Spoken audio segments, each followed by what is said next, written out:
अस्सलामुअलैकुम दोस्तों, आप देख रहे हैं रहमत Ansari YouTube channel. Middle east में एक बार फिर इजराइल और फ़िलिस्तीन के बीच जंग सुलगता हुआ दिखाई दे रहा है। इजराइल इस वक्त अमेरिका द्वारा कराए गए सीज़ फायर को लगातार तोड़ रहा है और एक बार फिर नेतन्याहू ने अपने इजरायली जल्लाद सेना को फ़िलिस्तीन पर हमले करने का परमिशन दे दिया है, जिसके बाद अब अमेरिका द्वारा 10 अक्टूबर 2025 को कराए गए युद्ध विराम इजराइल और गजा के बीच अब टूटता हुआ दिखाई दे रहा है, क्योंकि इस वक्त फिर से इजरायली प्रधानमंत्री बेंजामिन नेतन्याहू का दिमागी संतुलन खराब होता हुआ दिखाई दे रहा है और अब वह लगातार गजा में इस वक्त सीज़ फायर के उल्लंघन करके लगातार हमले कर रहा है, जिससे आज इजराइल के हवाई हमले में खान यूनुस के इलाके में 31 फ़िलिस्तीनियों की मौत हो गई है। इजराइल का यह हमला इतना ख़तरनाक था कि खान यूनुस में टेंट लगाकर रह रहे फ़िलिस्तीनियों के टेंटों के परखच्चे उड़ गए, जिसमें अब तक 31 लोगों के मारे जाने की पुष्टि हो चुकी है। वहीं इस इजरायली हमले में फ़िलिस्तीन के 6 बच्चे भी शहीद हुए हैं। अमेरिका द्वारा 10 अक्टूबर 2025 को इजराइल और गजा के बीच किए गए सीज़ फायर के बाद इजराइल का यह अब तक का गजा पर सबसे बड़ा हमला है, जिसमें एक झटके में ही 31 फ़िलिस्तीनी शहीद हो गए। वहीं इजराइल अभी भी पूरे गजा के इलाके में सभी जगहों पर नाकेबंदी लगाया हुआ है। नेतन्याहू ने एक बार फिर से पूरे गजा में हवाई हमले के साथ साथ इजरायली सेना को ज़मीनी हमले करने का भी आदेश दे दिया है। वैसे भी अगर नेतन्याहू अपनी सेना को फ़िलिस्तीनियों पर हमले करने का आदेश न भी दे तो जिस तरह से इस वक्त पूरे गजा में यहूदी सेना ने नाकेबंदी किए हुए है, यह आतंकी सेना अगर नेतन्याहू का हमले करने का आदेश न भी हो तब भी फ़िलिस्तीनियों को चुन चुन कर मार रहे हैं। इस वक्त एक बार फिर गजा पट्टी के इलाके में इजरायली सेना के टैंकों के मूवमेंट भी देखने को मिल रहे हैं और एक बार फिर इजराइल की ज़मीनी सेना गजा के पूरे इलाके में अलग अलग क्षेत्रों में तैनात किए जा रहे हैं, जिससे इस वक्त पूरे गजा का माहौल ऐसा है कि जैसे वहां पर कर्फ्यू लगा है और फ़िलिस्तीनियों को गजा में ही एक जगह से दूसरे जगह जाने पर यहूदी सैनिक उन पर गोलियां बरसाने लग रहे हैं, जिससे इस वक्त पूरे गजा के लोग अपने घरों और टेंटों में अपनी ज़िंदगियां गुजार रहे हैं और उन्हें इस वक्त खाने की भी बड़ी मुसीबतों का सामना करना पड़ रहा है, क्योंकि इस वक्त गजा के लोगों के पास खाने का बिल्कुल भी स्टॉक नहीं है। गजा के लोग इस वक्त अपनी ज़िंदगी कैसे गुजार रहे हैं यह सिर्फ अल्लाह ही जानता है,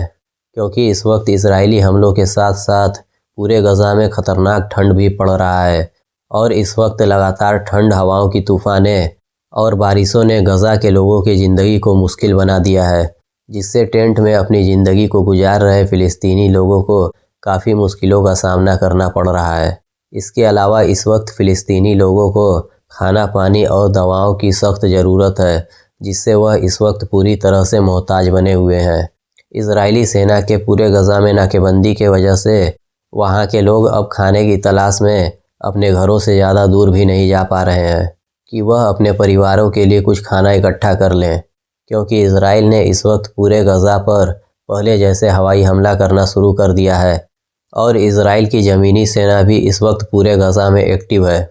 वहीं सीज़ फायर के बाद अमेरिका ने गजा और इजराइल के बीच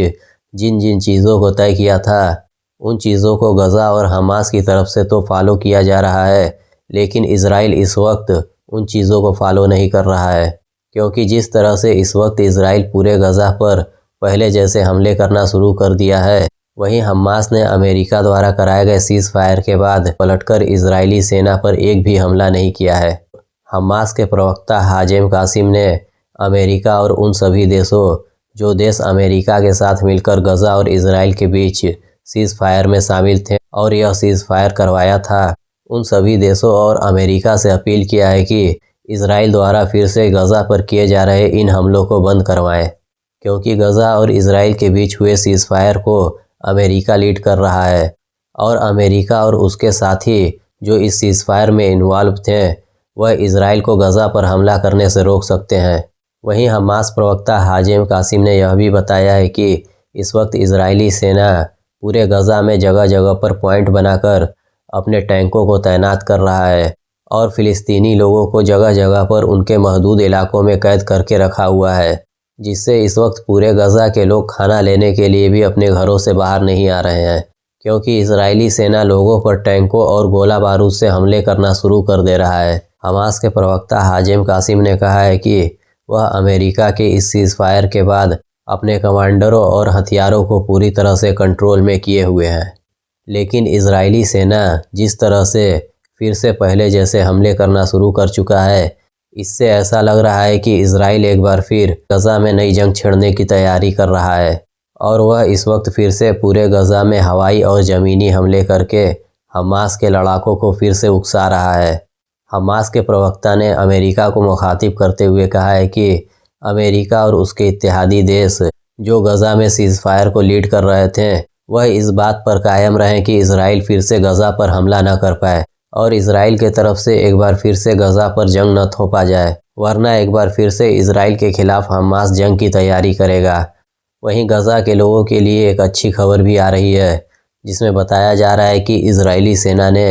अमेरिका और तुर्की के दबाव के बाद गजा के रफा बॉर्डर को खोल दिया है, जिससे अब गजा के लोगों के लिए मिस्र के रास्ते पूरी दुनिया से भेजे गए राशन और खाने के सामानों, एड और दवाइयाँ एक बार फिर से गजा के लोगों तक पहुंच पाएगा, जिससे एक बार फिर से गजा के लोगों के लिए एक उम्मीद जग गई है, जिससे अब मिस्र के रास्ते खाने के सामान और दवाइयाँ वगैरह गजा के लोगों तक एक बार फिर से पहुंच पाएगा। वहीं इस वक्त गजा में काम कर रहे डॉक्टरों ने बताया है कि इस वक्त 20,000 फ़िलिस्तीनियों के हालात काफ़ी नाजुक हैं और उन्हें समय पर सही दवाइयाँ और इलाज न मिलने के कारण 1 महीने के अंदर 20,000 घायल फ़िलिस्तीनियों के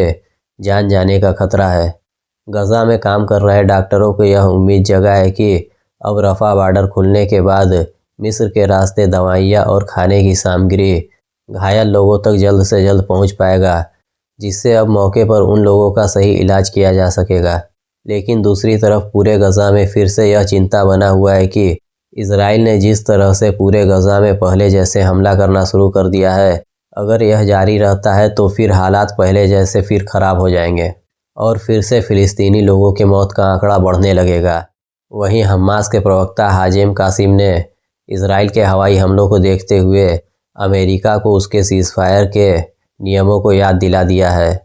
और हमास के प्रवक्ता ने अमेरिका से साफ कहा है कि या तो वह इजराइल द्वारा गजा पर हमलों को बंद करवाए या एक बार फिर से हमास के लड़ाके अपने लोगों को बचाने के लिए हथियार उठाने पर मजबूर हो जाएंगे। वहीं अब आगे यह देखना है कि अमेरिका इजराइल द्वारा गजा पर किए जा रहे हमले को रुकवा पाता है या फिर हमास को एक बार फिर से मजबूर होकर अपने बचाव के लिए इजराइल के खिलाफ हथियार उठाना पड़ेगा। अब देखना यह है कि क्या इजराइल अमेरिका के कहने पर भी गजा में हमले बंद करता है या फिर उसी तरह हमले जारी रखता है। आपकी इन खबरों के बारे में क्या राय है? अपनी राय कमेंट बॉक्स में ज़रूर दें।